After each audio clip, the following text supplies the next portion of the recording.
Listo. Bueno, entonces, muy buenos días. Espero que pues todos estén bien y sus familias también. Vamos a hacer nuestra clase del día de hoy. Recuerde que estas dos son nuestras dos últimas clases, las de esta semana. Ya la otra semana ustedes comienzan con el profesor Alejandro. Y pues lo que vamos a hacer en esta semana va a ser una introducción sencillita a la solución de ecuaciones diferenciales ordinarias de valor inicial. Va a ser muy sencilla, no vamos a entrar en el tema, obviamente no se necesita que ustedes hayan visto ecuaciones diferenciales, pero sí me gustaría saber más o menos cómo está el curso en este aspecto. Entonces, ¿quiénes han visto un curso de ecuaciones diferenciales ordinarias? ¿Quiénes sí lo han visto?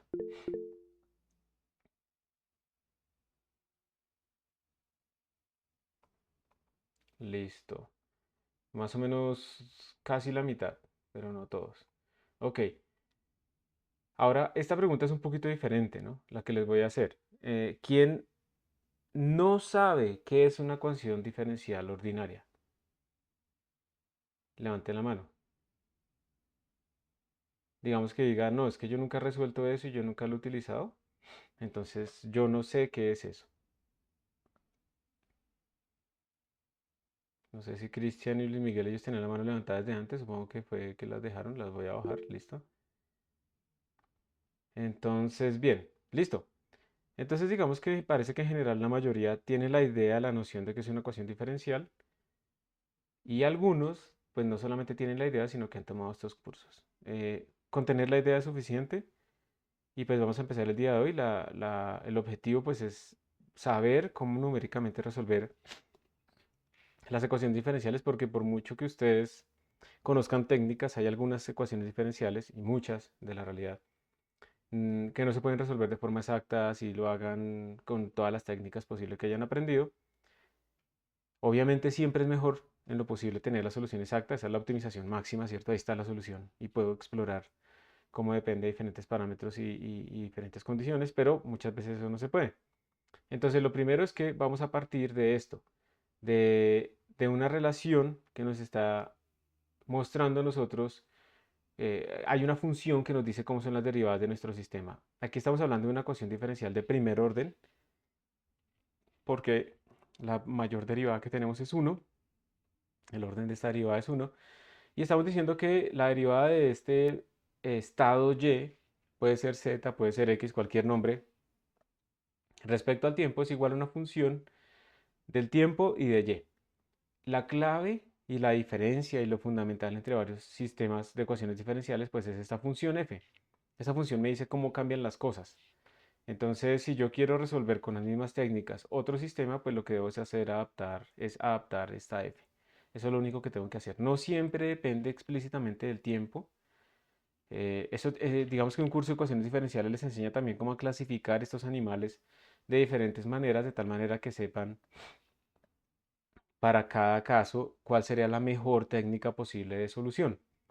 Creo que las ecuaciones donde no aparece el tiempo explícitamente se les llaman autónomas, pues a las que tienen el tiempo se llaman no autónomas. Corríjanme ustedes que deben tener eso muchísimo más fresco que yo. Entonces, por favor, si me equivoco, corríjanme, por favor, se los pido. Y pues esto es como lo general. Ahora, ustedes han visto ecuaciones diferenciales de mayor orden. En general, ¿cuál recuerdan? Una ecuación diferencial de mayor orden que recuerden, que les parezca como común, que la tengan ahí en la cabeza. ¿Cuál? El oscilador armónico El oscilador armónico, ¿de qué grado es? ¿Tú más o menos tienes eso ahí presente? de grado 2. De grado 2, o sea que aparece una segunda derivada. ¿Alguna otra?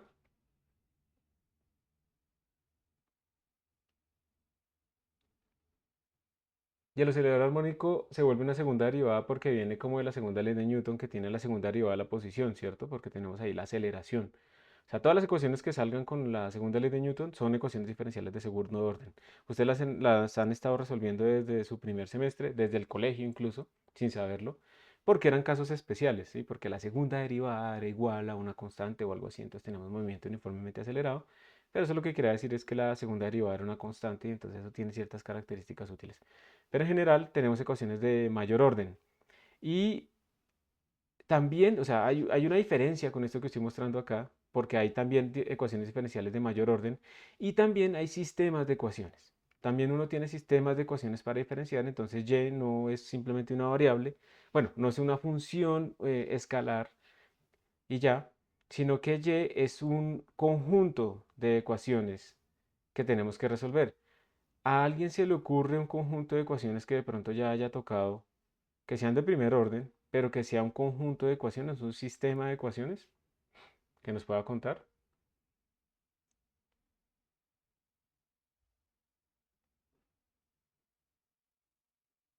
Pueden prender su micrófono, no hay problema, y hablar.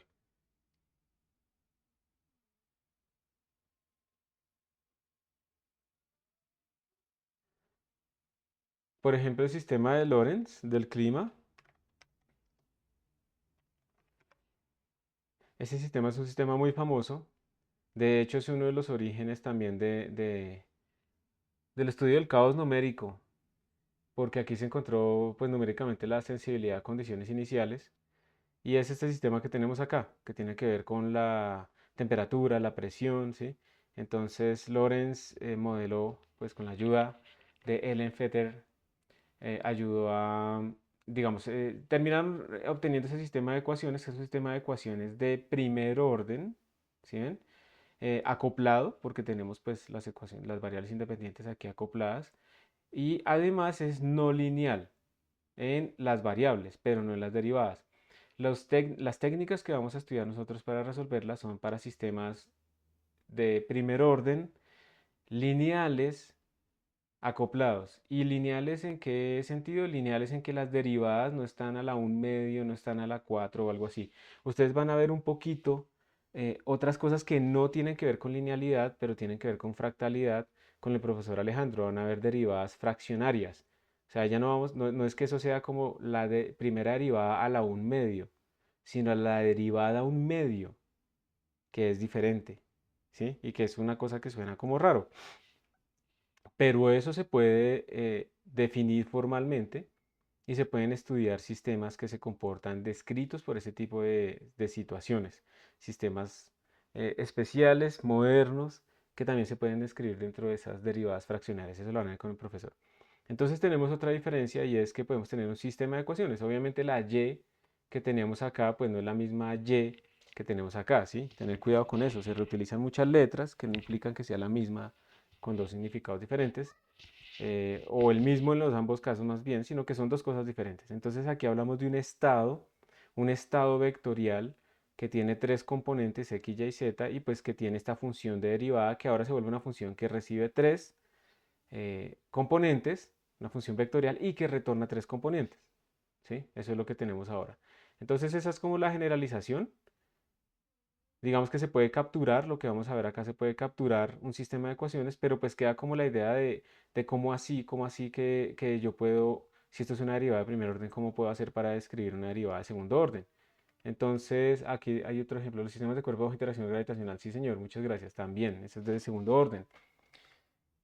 Entonces, teniendo en cuenta eso, pues digamos que lo único que nos faltaría, ya podemos pensar en que lo podemos hacer como un sistema. ¿Y a qué me refiero yo con que podemos pensar que lo podemos hacer como sistema? Digamos que tenemos esa ecuación. ¿Me confirman si están viendo como una cuadrícula? Sí, señor. Listo, gracias. Entonces tenemos esta ecuación, eso fue lo que escribimos ahí. Y esto en general se vuelve pues un vector, también esta función. Y aquí es donde vamos a utilizar el primer truco, y el primer truco es el siguiente. Básicamente lo que ustedes están buscando cuando resuelven una ecuación diferencial, qué horrible completamente. Cuando ustedes van a resolver una ecuación diferencial, lo que están buscando es más o menos esto. Estoy asumiendo el tiempo mayor que cero, pues pero no se restringe a eso. Entonces aquí tenemos el tiempo. Voy a pararme otra vez en como si fuera una sola componente, y de t. Nuestra incógnita, pues es una función, ¿sí? Eso es lo que estamos buscando. Y ustedes, digamos, teóricamente podrían decir en un tiempo t sub 0, la función vale esto, y esta es la solución, ¿sí? Digamos, es un ejemplo.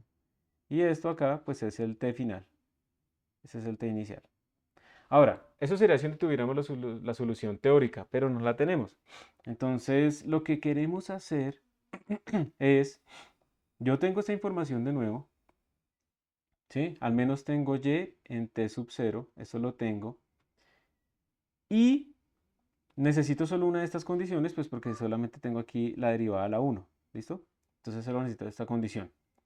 Pero ya vamos a ver que realmente en el fondo tenemos más condiciones. Y como yo no tengo la solución exacta, yo necesito cómo deduzco estos nuevos puntos. Algunos puntos discretos, porque claramente como estoy en algo numérico, yo estoy discretizando mi tiempo. Entonces yo quiero saber cómo pasar de un tiempo t a este tiempo. Por ejemplo, que este será un tiempo t sub 0 más un delta t, o t sub 0 más un h. Una discretización temporal. H o delta t es el paso de tiempo que yo escogí.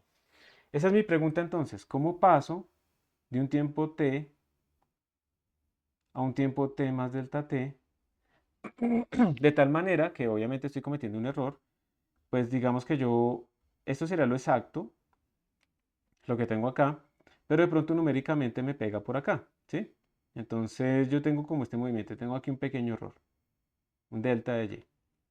Y yo quisiera que ese delta de y, ese pequeño error, sea lo más pequeño posible, obviamente. Y yo sé que entre más pequeño sea delta t, pues delta y también va a ser más pequeño, pero no solamente quiero eso. Yo quisiera, por ejemplo, que ese error delta y creciera no solamente lineal con el delta t, sino que decreciera más rápido. Y ahí es donde están los secretos de los diferentes algoritmos. O sea, el orden del error con respecto a delta t va a un alfa. Y si alfa vale 1, pues se llama el algoritmo de Euler. Y si alfa vale 2, se llama otra cosa. Y si alfa vale 3 y 4 y así sucesivamente. Eso es la diferencia entre los diferentes algoritmos de integración. Pero todos están haciendo lo mismo. Movernos la función de un punto a otro punto. Utilizando la información de las derivadas. Utilizando esto, que está acá. ¿Sí? La información de las derivadas. Nosotros vamos a ver la primera aproximación de esto, pues es el algoritmo de Euler, pero hay algoritmos más elaborados y mucho más elaborados que tienen en cuenta muchas otras situaciones. Pero pues por ahora vamos a ver solamente el algoritmo de Euler. Y entonces para entender el algoritmo de Euler vamos a hacer lo siguiente. Vamos a recordar la derivada forward. Entonces, si ustedes recordaban la derivada forward, nosotros teníamos que y vamos a ponerlo, t más delta t, si quieren pongámoslo así vectorial, era igual aproximadamente, no, ni siquiera, vamos a poner la derivada acá. ¿Ustedes recuerdan la derivada forward cómo era esto? ¿Cómo era la aproximación?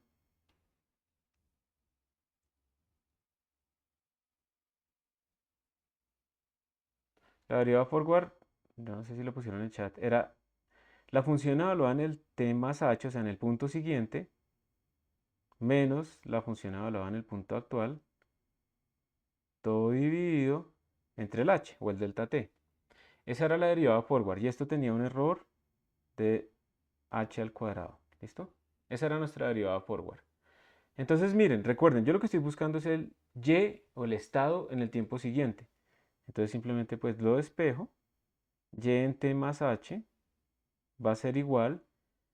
Este factor lo paso a sumar, este que tenemos acá, a y en t más h veces la derivada de y en t más, perdón que aquí esto era, uy,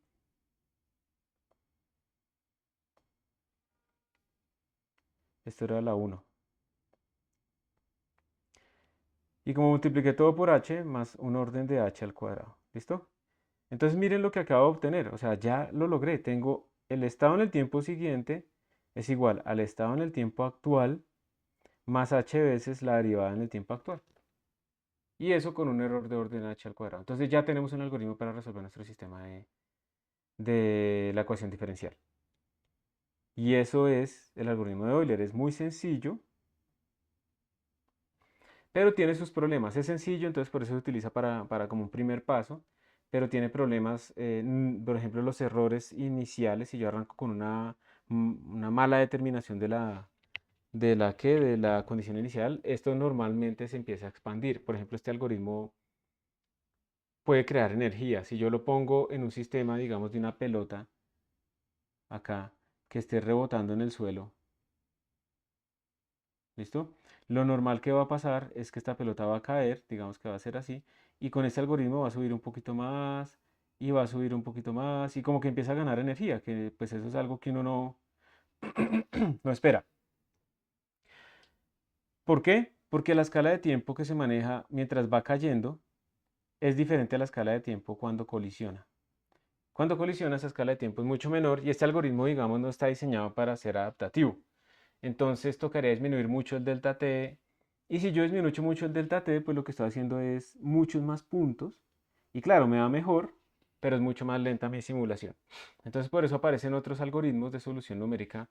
Y quisiera preguntarles si ustedes de pronto tienen idea de algunos otros algoritmos, algunos nombres que hayan escuchado o algo así.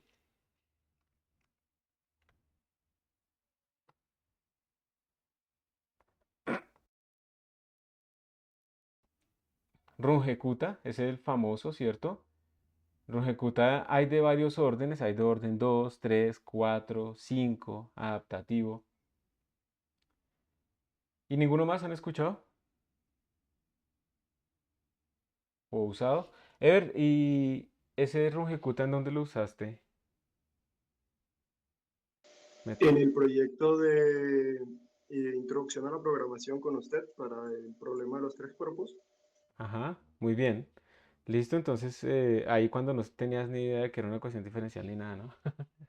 Entonces resolvieron un sistema de esos de segundo orden con un algoritmo de... El método de Runge-Kutta es de cuarto orden de error, entonces es mucho mejor que nuestro algoritmo de Euler. El método de Picard, ajá. Y hay varios métodos, ¿no? ¿A ustedes alguna vez han escuchado el método de Verlet o de Leapfrog? ¿Alguien lo ha escuchado de pronto? Esos métodos son específicamente diseñados para dos cosas. Primero, para sistemas de orden 2, como la segunda ley de Newton.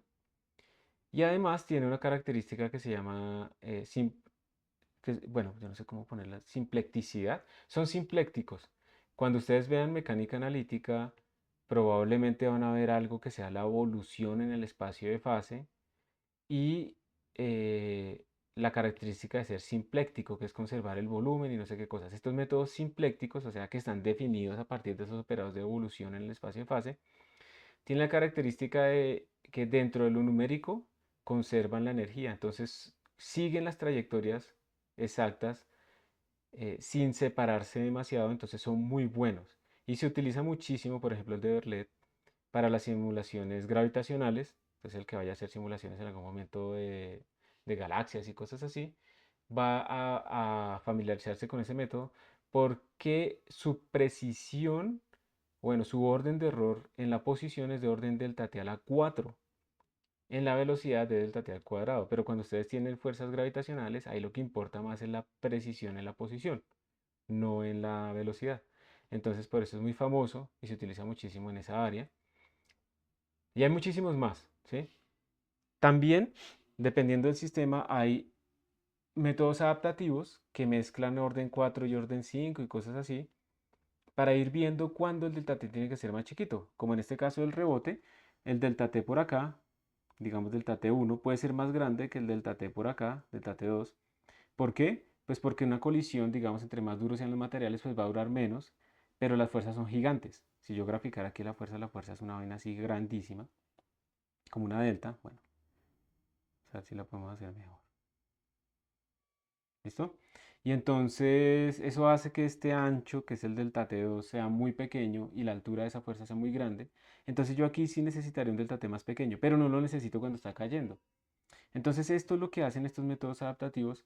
Hay sistemas también que reciben patadas, en donde de repente está quieto ahí el resorte y de repente le pegan una patada al bloque. Esos son como impulsos muy grandes. Ahí yo no puedo meter el Euler o Runge-Kutta o cosas así. Entonces también hay para esos sistemas que se comportan de esa manera. Entonces de nuevo, como en todo, ustedes se han dado cuenta que uno tiene como que conocer el sistema que uno tiene para ver si la solución que está buscando, pues, más bien, si el método que va a utilizar es el apropiado, ¿sí? Y también hay sistemas normales, pero que tienen condiciones. Tal vez yo quisiera que esta pelotica, esta evolución dejara de andar después del segundo rebote o después de 7 rebotes. O cuando se cumpla cierta condición, entonces también aparecen como condiciones cuando estoy resolviendo esto numéricamente que se deben cumplir. Por ejemplo, cuando uno simula la trayectoria de un cohete o algo de ese estilo. Y eso también puede ser algo importante para introducir a futuro en los métodos de solución. Python con SciPy les da a ustedes esas posibilidades. Pero bueno, entonces tenemos todo esto, este es el algoritmo de Euler. Y lo único que falta de pronto para que ustedes vean que esto lo podemos aplicar a cualquier ecuación diferencial es, de nuevo, yo estoy hablando siempre de orden 1 en las derivadas. Y por ejemplo, el, el oscilador armónico es de orden 2. Entonces en principio no diría eso no me sirve. ¿Cuál es el truco? Arranquemos con la ecuación de orden 2. ¿Listo? Entonces, ¿qué pasa con la ecuación de orden 2? La voy a escribir acá. Derivada cuadrado de x es una función del tiempo al cuadrado más omega cuadrado por x igual a 0. Yo tengo que x es una función del tiempo, esa es mi pregunta, ¿sí? Esa es mi incógnita en este problema. Yo pongo aquí completo porque va a quedar tapado. Y además, en las condiciones de este problema me están dando el x en el tiempo 0 y me están dando el x punto en el tiempo 0. Esto es lo mismo que la derivada de x en el tiempo 0, que esto es lo mismo que digamos que la velocidad en el tiempo 0. Esta me las están dando. Necesito dos condiciones iniciales porque el orden de mi ecuación es 2 y la ecuación es lineal. Entonces necesito dos condiciones iniciales. Entonces tengo estas dos cosas, ¿bien? Eso es lo que tengo. Por esto se llama, estas ecuaciones que estamos estudiando acá se llaman problemas de valor inicial, porque tenemos pues las condiciones iniciales. Entonces la pregunta es, ¿cómo haría yo para resolverlo con el método de Euler si el método de Euler es de orden 1? Entonces es un truco que implica introducir variables auxiliares. Yo sé que mi incógnita es esta, ¿listo? Esta es mi incógnita. Pero yo también puedo decir, voy a introducir una nueva variable que sea la derivada de esta función. Entonces voy a decir, ahora tengo otra variable que es la velocidad, que es de x de t. ¿Ok? Y esto también es una incógnita que yo tengo. Entonces yo a partir de esto puedo definir un vector de estado, lo voy a llamar S por estado, que tenga dos componentes, que tenga la posición y tenga la velocidad. Si yo derivo esta vaina, pues la derivada entra a derivar cada una de las componentes.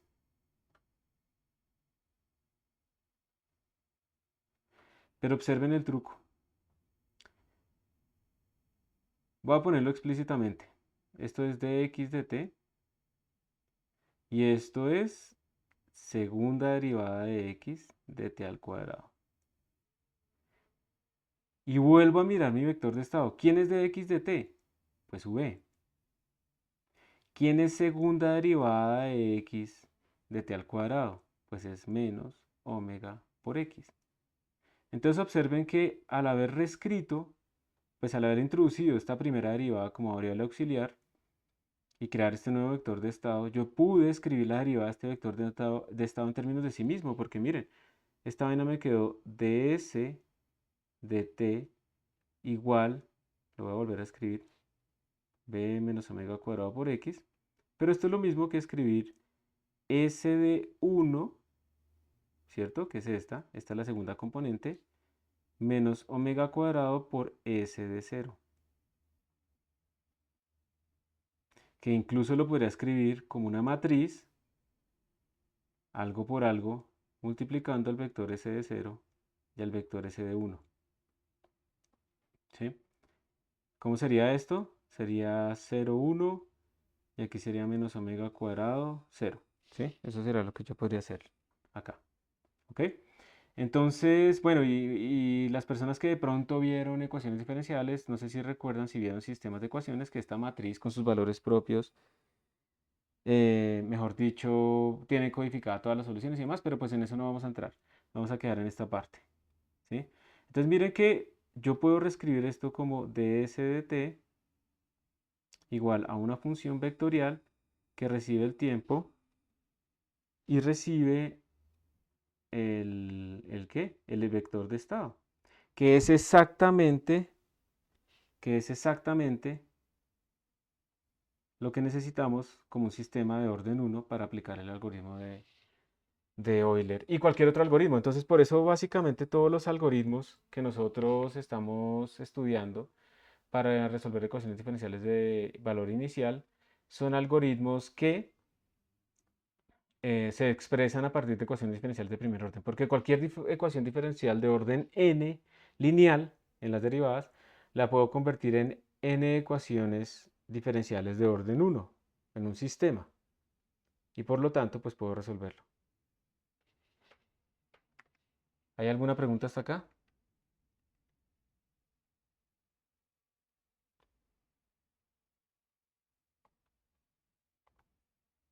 Siempre se me olvida esto. Listo, por si acaso ya están abiertos las preguntas anónimas. Bueno, las preguntas que si quieren pueden ser anónimas o no. Entonces, este es el truco y por eso pues la exposición y todos estos métodos se basan en sistemas de orden 1, pues porque podemos transformarlos metiendo variables auxiliares. Por ejemplo, acá tenemos una modelación de un cuerpo que está cayendo bajo acción de la gravedad, pero además tiene resistencia del aire lineal, entonces su velocidad no es muy alta. Entonces tenemos masa por aceleración es igual a menos mg menos m por b por v. Y nuestra incógnita pues es la posición z, ¿sí? Eso es lo que queremos resolver. Entonces en este caso introducimos una variable auxiliar que es la derivada de z, que es v. Y entonces podemos reescribir nuestra ecuación diferencial pues de esta manera, ¿sí? Hay que tener en cuenta que aquí, por ejemplo, yo dividí todo por la masa, por eso aquí ya la masa no apareció. Entonces ustedes pues pueden también hacer lo mismo en este sistema. A ver, ¿cuántas ecuaciones saldrán de tratar de hacer lo mismo con esta ecuación? ¿Cuántas ecuaciones de orden 1 salen cuando tengo una ecuación de orden 3?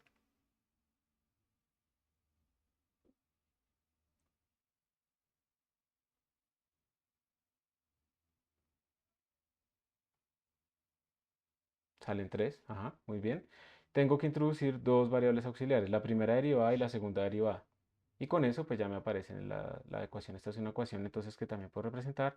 Y pues de nuevo hablando del algoritmo de Euler, entonces tenemos pues esta expresión de la derivada forward. ¿Por qué creen que no utilizamos la derivada backward, sino la forward?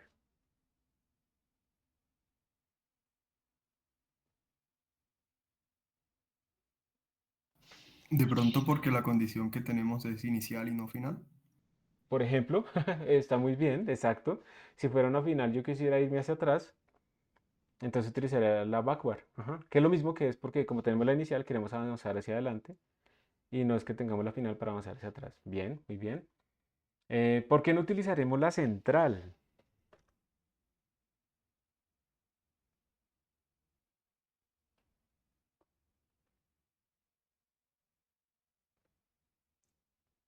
Pues de hecho la central sí se utiliza, porque la central tiene tanto para adelante como para atrás, ¿cierto? La central sí se utiliza y eso tiene que ver con el algoritmo, dependiendo de cómo le escriba uno, tiene que ver con el algoritmo de Leapfrog, por ejemplo, ¿sí?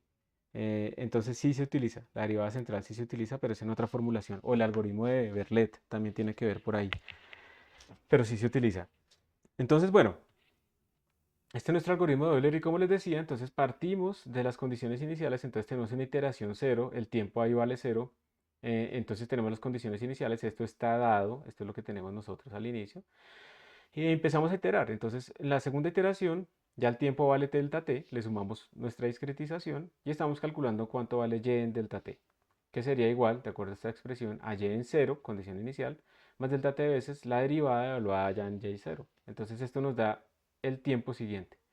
Segunda iteración, entonces miren que el siguiente tiempo está en términos del tiempo anterior, y así sucesivamente. Entonces es simplemente hacer un for, ¿sí o no? Un for, un loop que vaya repitiendo y nos va resolviendo. Y pues digamos que idealmente nosotros lo que estamos teniendo es que esta es la solución real. Hay una discretización en el tiempo y la predicha por nuestro método pues nos va a dar acá y tenemos un error siempre. Y lo ideal es que este error sea lo más pequeño posible, ¿sí? Pero pues eso no lo podemos controlar.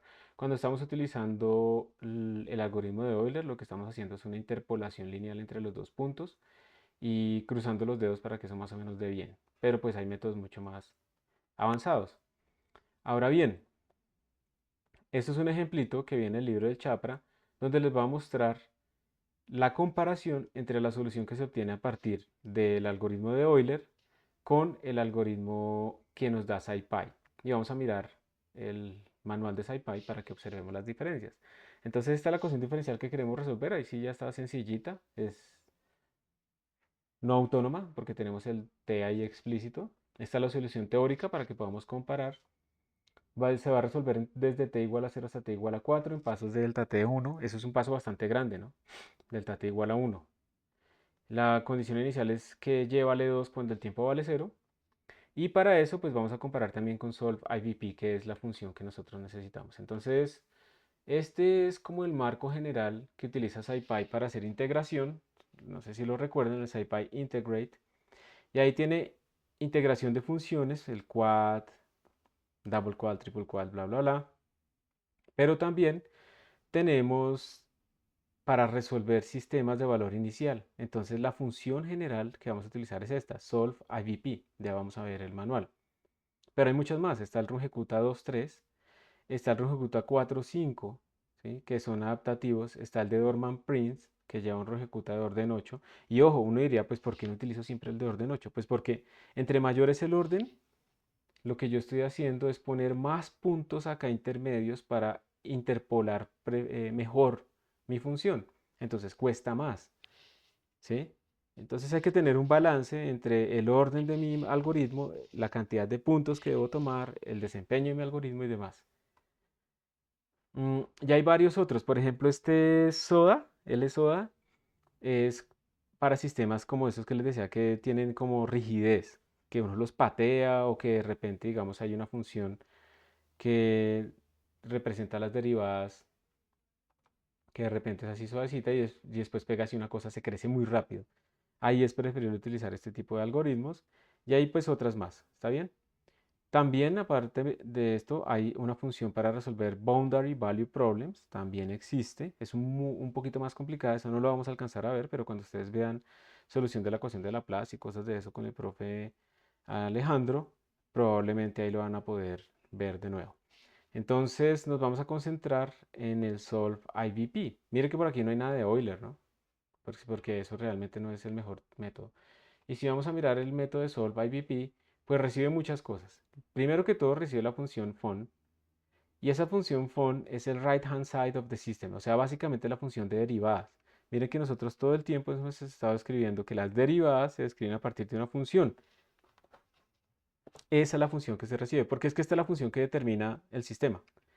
Entonces eso es lo que hace, lo que hacemos acá. Miren que digamos que como que la interfaz, la API, es que recibe el tiempo y recibe el vector de estado, ¿sí? Eso es lo que debe recibir la función f. Entonces lo llaman callable, es una función, una cosa que se comporta como una función. Eh, ¿Qué más detalles hay acá? Bueno, aquí no hay nada más de detalles. Lo segundo obligatorio, ¿y cómo sé que es obligatorio? ¿Ustedes cómo saben que esto es obligatorio, que esto es obligatorio y que esto no es obligatorio?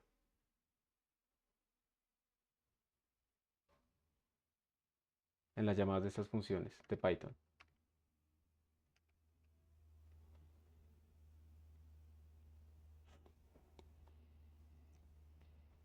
¿Cómo saben qué es y qué no es? Porque tiene un valor default. Muy bien, Felipe.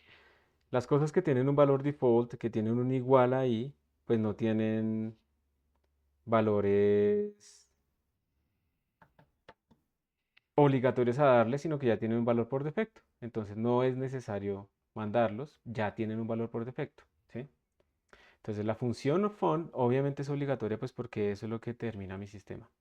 El tspan también es obligatorio. Y si lo miran acá, es una tupla que dice desde dónde hasta dónde va la solución de mi sistema. Entonces va a empezar en t igual a t sub 0 y va a integrar hasta que obtenga t igual a t sub f. Aquí dice que ambos deben ser flotantes o que deben poderse convertir como flotantes. Entonces esta vaina es una tupla. Una tupla va con paréntesis cuando lo llamemos acá. Y sub 0 pues es la condición inicial, el estado inicial. Obviamente la función necesita el estado inicial. Y luego vienen un montón de otras cosas como el método. Entonces por defecto lo utilizan rungecuta 4.5. Ese es el método por defecto que utiliza. Pero ustedes después lo pueden ir cambiando para ver en diferentes casos cómo se comporta. También tenemos el t-evol, Entonces aquí el tibol es un array donde yo quiero que definitivamente se guarde la solución. Resulta que como esta vaina es adaptativa, yo le digo, mire, yo quiero desde 0 hasta 4, pero él no necesariamente me va a guardar la solución desde 0 hasta 1. Miren que aquí no hay delta t. Ustedes en ningún momento le dieron el delta t. Entonces él puede ser que les bote solo la solución en 0 y en 4. Entonces si ustedes quieren que la guarden ciertos puntos específicos, ustedes le mandan un arreglo ahí, que es el t-eval. Es un arreglo donde usted le dicen, yo quiero que usted me lo guarde en estos tiempos. Esa es la manera de obligarlo a guardar la solución en esos tiempos. Hay una cosa que se llama dense output, que lo que quiere decir es qué tanta información nos va a retornar a nosotros, ¿sí? Continuous solution. Ah, yo lo tenía entendido de otra manera. Bueno, ahorita miramos esto porque no sé si esto implica que retorna una regresión o algo así, raro. Los eventos. Esta función también tiene unos eventos incluidos. Entonces los eventos básicamente es una otra función, ¿sí? En donde uno le dice, mire, cuando ocurra el evento igual a 0, usted pare. Si yo le digo que ese evento es terminal o no es terminal. Y también la dirección. ¿Cómo así? O sea, lo que pasa es que imagínense que ustedes están modelando el lanzamiento de un proyectil y ustedes quieren que pare cuando llega acá. ¿Cuál es la condición que uno tiene ahí? Ahí uno tendría que la posición es igual a 0. O sea, asumamos que podemos ponerla igual igual porque son flotantes. Pero la posición es igual a 0 también aquí al inicio. Entonces no es la única condición. Además, yo necesito que el signo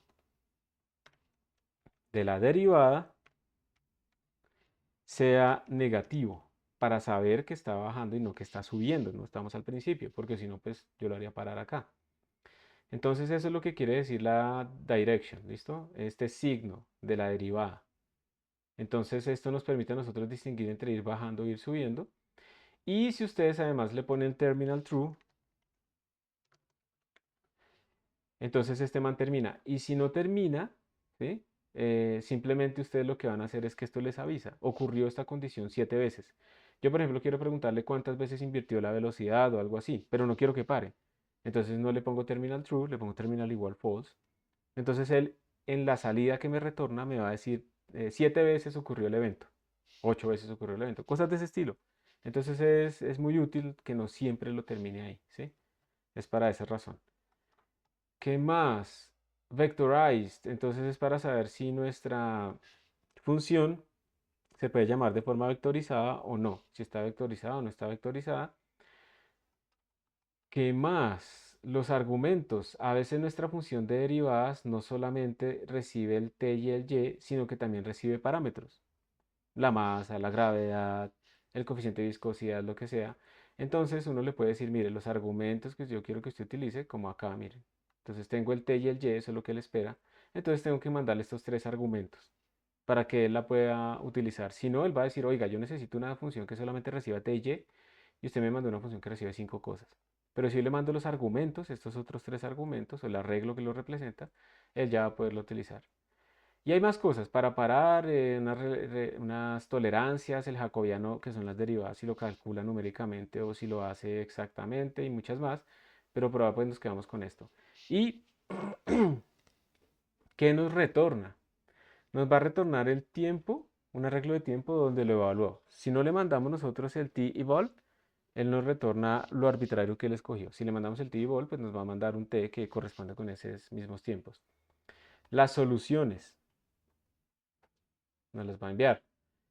Este sol nos va a decir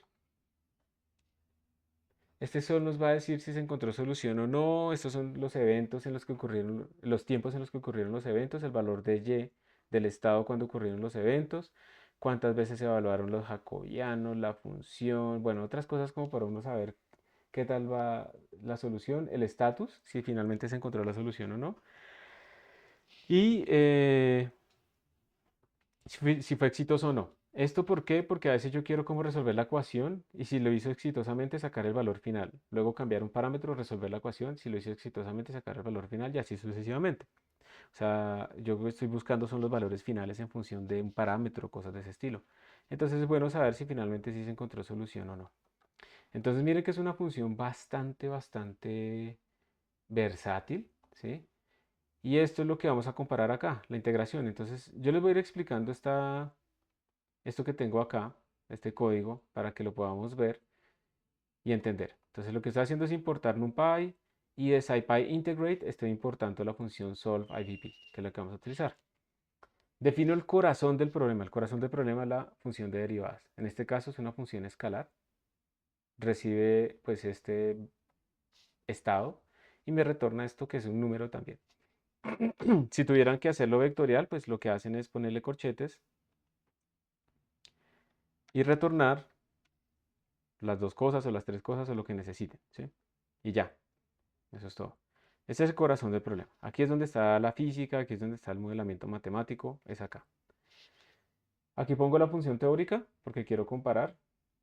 Y yo escribí una función que se llama resolver el sistema, que recibe el tiempo inicial, el tiempo final, la condición inicial y el delta t. Entonces esta primera parte, este primer bloquecito, básicamente esto, es resolverlo utilizando SciPy. ¿Y cómo es? Llamo a mi función, le mando las derivadas, le mando el tspan, o sea, le estoy diciendo dónde empieza y dónde termina, le mando la condición inicial, ¿sí? Le envío además estos t y val. Recuerden, esto no es obligatorio, pero yo lo hago precisamente para que él lo evalúe en los sitios donde yo necesito que lo evalúe. Yo quiero comparar, por ejemplo, con Euler, entonces lo voy a hacer en unos tiempos específicos y por lo tanto tengo que mandarle ese arreglo de tiempos donde quiero que me evalúe la solución. Por eso empieza en t sub 0, va hasta tf más dt en pasos de delta t. Y ya está, o sea, yo hago esto y él me resuelve el sistema. Aquí me mandó la solución, aquí le estoy preguntando a la solución cuánto fue el tiempo y cuánto fueron los y. Miren que voy a comentar toda esta vaina. Uy, vamos hasta abajo. Lo voy a comentar y lo voy a correr. Solamente para que veamos esa parte.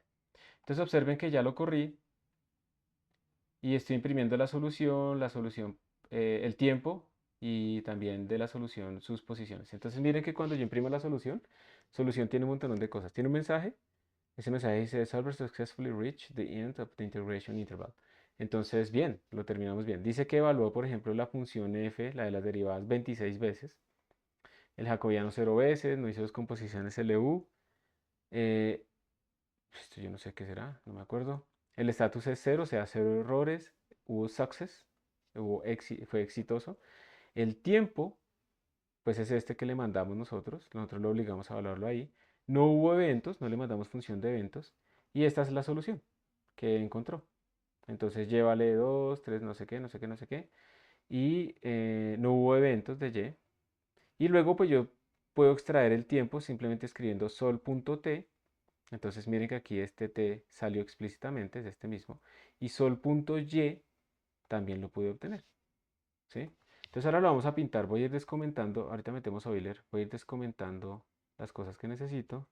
Entonces esto es para pintar. Y acá sería hasta este punto.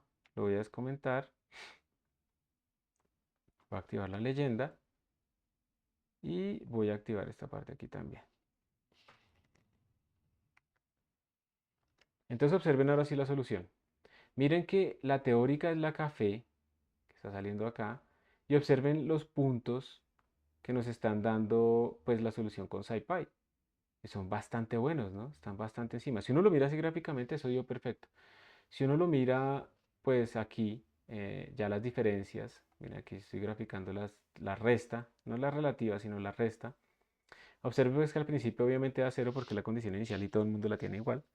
Pero luego tenemos unos valorcitos, ¿no? De 10 a la menos 5, 10 a la menos 3, ta, ta, ta, ta, ta, ta, ta. Pero pues noten de todas maneras que estamos hablando de diferencias de 10 a la menos 3 con valores del orden de 80, 60. Entonces son bastante pequeñas las diferencias. Y eso es todo. Es bastante fácil de usar. Miren que es solamente hacer esta llamada y ya tenemos la solución. ¿Listo? El resto ya es que yo quiero pintar y que no sé qué, y que las diferencias. Pero lo que es la solución como tal es bastante sencilla. Y ahora lo que voy a hacer es con Euler. Y con Euler entonces a mí lo que me toca hacer, pues porque sí me toca hacerlo todo manual, es crear un arreglo de tiempos para Euler, crear un arreglo de Yes para guardar las soluciones, darle la condición inicial a mi Y y empezar a barrer desde el tiempo t igual 0 hasta todas las iteraciones que tengo que hacer. Y le voy diciendo, el Y siguiente es igual al Y actual más delta t veces la derivada. ¿Sí? Eso es lo que yo tengo que hacer, que es literalmente así como siempre molesto, como ustedes dicen, ¿no? Espérense a ver si puedo aquí abrir esto que se me cerró el servidor. Que es literalmente hacer esto. El Y siguiente es igual al Y actual más h veces o delta t veces las derivadas. Ahí está. Y siguiente y más 1 es igual al Y actual y más delta t veces la función de derivadas. Y eso es todo. Entonces ya tengo mi solución con Euler y la vamos a comparar. Entonces la voy a poner aquí también y vamos a imprimir las diferencias también. Entonces observen, aquí está. Estamos utilizando exactamente el mismo delta t tanto para SciPy, que se nos ejecuta 4.5, como para Euler. Y observen que Euler ya se está separando. ¿Sí? Es evidente, es clara la diferencia. Y observen que aquí están las diferencias de Euler y pues son mucho más grandes. Aquí estamos hablando de 10 a la menos 5 comparado con 0.5. 9 comparado con 10 a la menos 3. Bueno, con 10 a la menos 2 porque esto es un 9 aquí. Entonces, pues definitivamente, pues el algoritmo de Euler sí es muy sencillito y toda la cosa, pero es más fácil utilizar el solve. Más eficiente y más exacto utilizar el solve IVP. Ustedes obviamente podrían implementar el ejecuta 4.5, pero pues ya está la función que le resuelve eso. ¿Preguntas?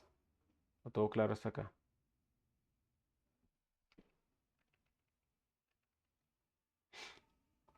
Porque tiene un valor default, ajá, listo, y no hay preguntas anónimas. Ok, listo, listo, perfecto, gracias Carlos y Felipe.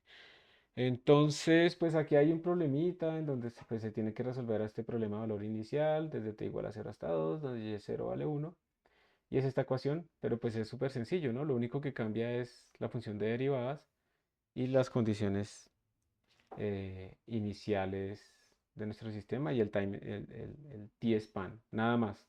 Entonces es copiar y pegar, de hecho aquí está resuelto. Miren, yo simplemente cambié fderiv, resolví mi sistema y le puse aquí pues las condiciones que quería y ahí está la solución. Esta es mi solución. Quiero que vean una cosa, miren, voy a quitarle aquí el t-span y lo voy a dejar que él lo resuelva donde él quiera. Está mal, así. ¿Sí? Miren acá, voy a tomarle una foto antes de que se nos olvide.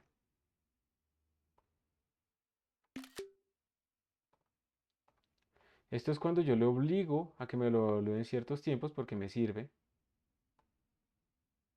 Y ahora lo voy a hacer en donde él quiera. O sea, el delta t no importa. Entonces miren que ahí está. Esto es lo que él obtiene en los tiempos que él quiere. Y si uno mira, a ver, vamos a tratar de pegarle acá 1 punto algo acá.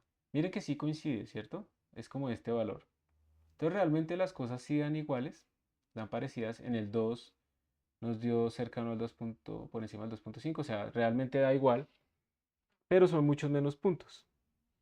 Entonces, digamos, el objetivo del t-eval es básicamente que podamos decirle, yo quiero que me lo ponga en estos puntos, ¿sí? Es básicamente forzarlo a eso. De otra manera, pues él les va a dar donde él quiere. Esa es la diferencia. Entonces aquí, por ejemplo, ya queda nuestro ejercicio del día de hoy, que es resolver la ecuación logística. Esta ecuación logística se utiliza muchísimo en dinámica de poblaciones, por ejemplo. Es un sitio donde se pone, pero también se utiliza en la introducción del caos, porque este parámetro de R, dependiendo de qué valor tenga, pues uno va a obtener aquí soluciones que son caóticas y soluciones que no, en mapa de bifurcaciones, y hay un montón de cosas a partir de una ecuación muy sencillita. Para que haya caos se necesita que la ecuación sea no lineal, como tenemos acá en el cuadrado, pero lo más importante es que sea acotado. El caos no es que todo sea infinito y no hay nada de predicción, es falso. Ahí está la ecuación que predice. Necesitamos que haya sensibilidad a condiciones iniciales. Eso quiere decir que dos cosas que empiezan muy cerca, pero no idénticas, pero muy cerca, se empiezan a separar exponencialmente. Si se empiezan a separar exponencialmente entre ellas, hay caos. Pero eso no quiere decir que se separen exponencialmente yendo hacia infinito. Quiere decir es que hay una región, como esto que veíamos aquí en el sistema de Lorentz, hay un atractor, se llama esto, a donde tienden todas mis soluciones, pero si yo arranco en un punto y arranco en otro punto, o en dos puntos cercanos, después de cierto tiempo hay una solución que está por acá y la otra está por acá. Están separadas completamente. Yo no puedo predecir exactamente en dónde están. Yo sé que van a estar en una región que tiene ciertas propiedades topológicas interesantes, pero yo no sé exactamente dónde van a estar. Por eso, por ejemplo, la predicción de clima es tan complicada. Ahí hay sensibilidad profunda, condiciones iniciales, y yo no tengo todos los datos iniciales normalmente, ¿sí? Es imposible. Entonces yo no puedo predecir a largo plazo exactamente qué pasa. Por eso hay, digamos, modelos a corta escala y modelos a grande escala, porque son tiempos diferentes y pues, bueno, ahí aparecen los negacionistas del efecto humano sobre el clima, que dicen que eso no se puede predecir y pues es que a larga escala es completamente diferente, ¿sí? Y, y sí existen regularidades en el clima que no solamente están en las ecuaciones que lo modelan, sino también se observan en la evidencia, digamos, que se encuentra física sobre cómo era el clima. Yo no sé si ustedes saben cómo se mide eso, ¿no? Digamos que la temperatura se ha agravado como desde 1800, pero ¿cómo sabemos cómo era la temperatura de la atmósfera generalmente en la Tierra hace 1 millón de años? ¿Alguien sabe cómo se hace eso?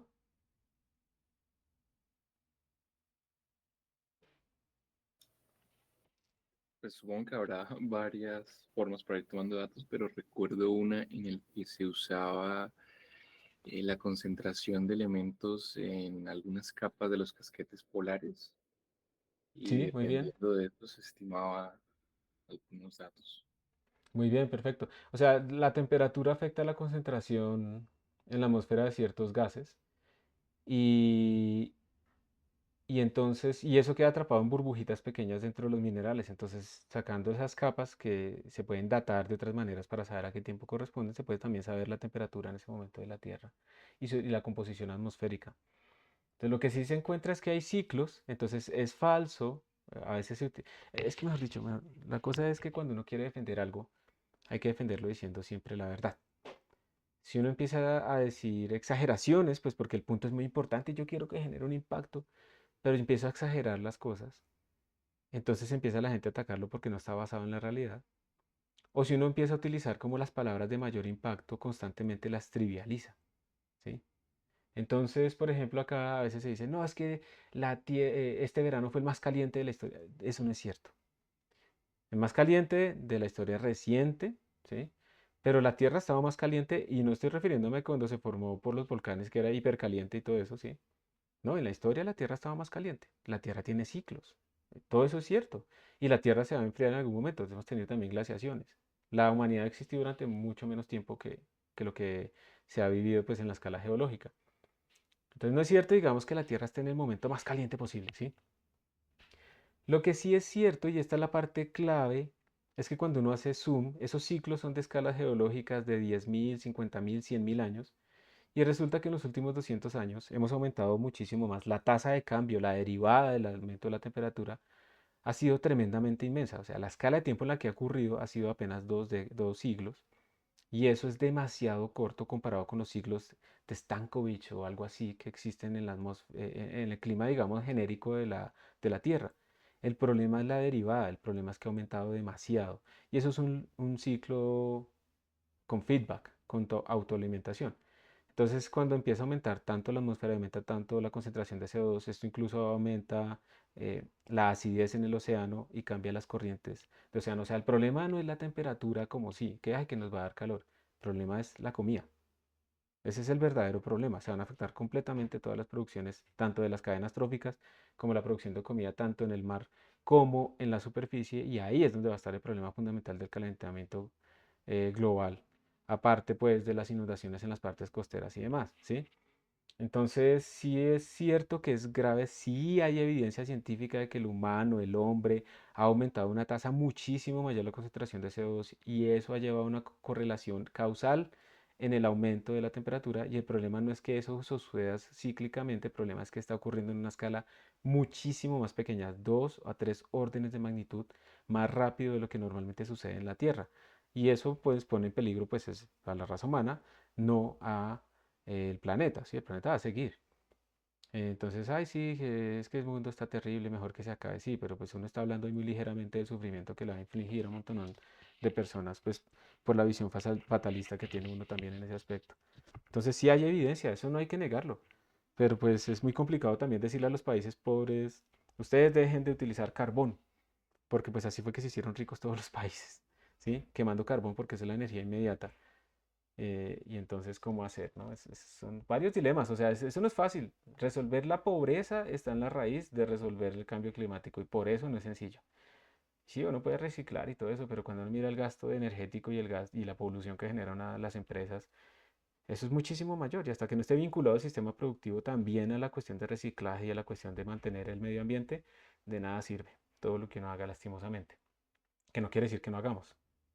Hay que hacer algo, pero pues, como siempre, como en la optimización computacional, hay que buscar el mayor impacto. Cuando ustedes estén dirigiendo cosas, cuando ustedes estén tomando decisiones importantes que puedan afectar a más personas que a ustedes, ahí ténganlo en cuenta. Buscar hacer lo mejor posible. No cualquier cosa, lo que tenga impacto realmente. Entonces, bueno, yo no sé por qué me salí tanto, pues disculpen, me suele pasar.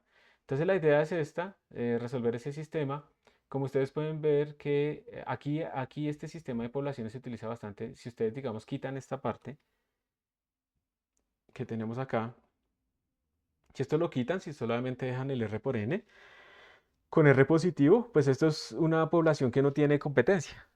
Una población de conejos que tiene comida ilimitada, hembras y machos ilimitados, y entonces esta vaina crece exponencialmente, ¿sí? Porque la derivada depende de la posición de la posición de la población actual y de un parámetro positivo, entonces esto crece exponencialmente.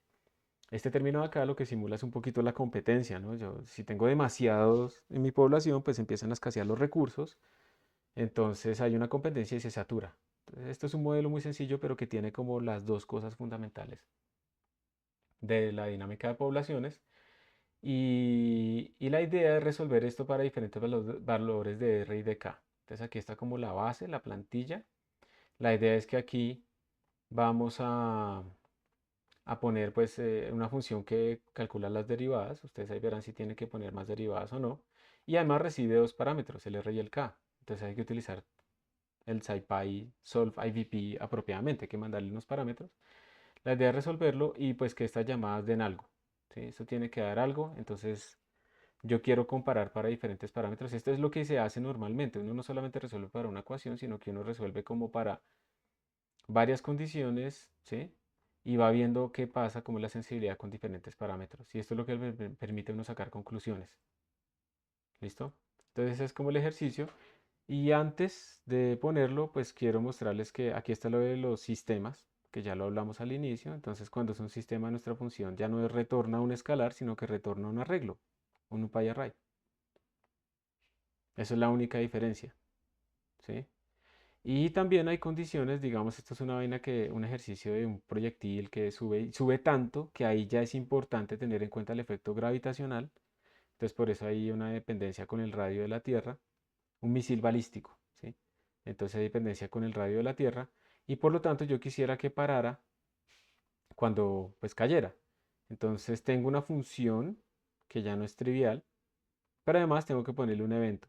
Entonces aquí está mi función que retorna pues mi derivada, que ahora pues es un sistema de dos, ¿no? Porque es la segunda ley de Newton, entonces tenemos dos condiciones, mi estado, entonces la derivada de mi primer estado es la velocidad y la derivada de la velocidad pues es esto.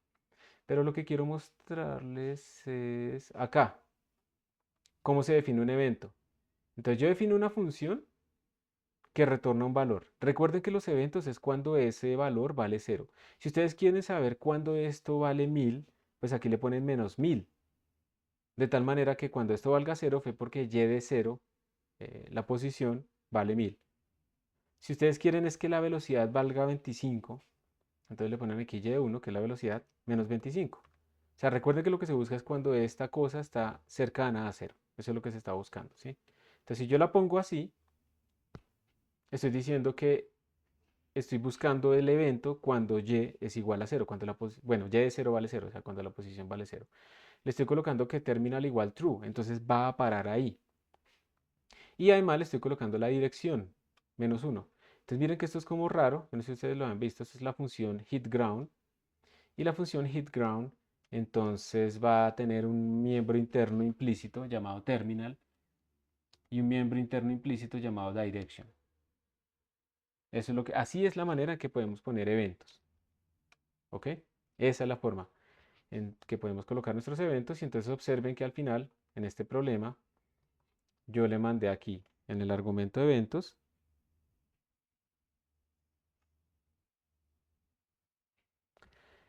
tenemos el hit ground, ¿ok? Y ya. Entonces esa es la manera de resolver sistemas ¿con qué? Con eventos. Yo creo que ya podemos parar ahí, ¿sí? Porque lo otro que quiero contarles después, la siguiente clase, es un poco algo que se llama, pero aquí no están, el espacio de fase. El espacio de fase es una forma geométrica de resolver estos sistemas que nos da como, yo no sé resolverlo, incluso numéricamente pues no me interesan las soluciones, sino que quiero ver en general cómo son las soluciones y esa pues visión geométrica la vamos a hacer. Entonces, listo. Acá entonces les queda este ejercicio, ¿dónde es que está? Este, que lo tienen que resolver. Lo vamos a hacer en grupitos aleatorios, ¿sí? Y necesito que las personas que estén inscritas en el workshop me manden por correo la inscripción oficial para que tengan la excusa de no hacer la tarea, para que puedan participar desde ya en el evento. ¿Listo? ¿Quiénes están inscritos en el workshop?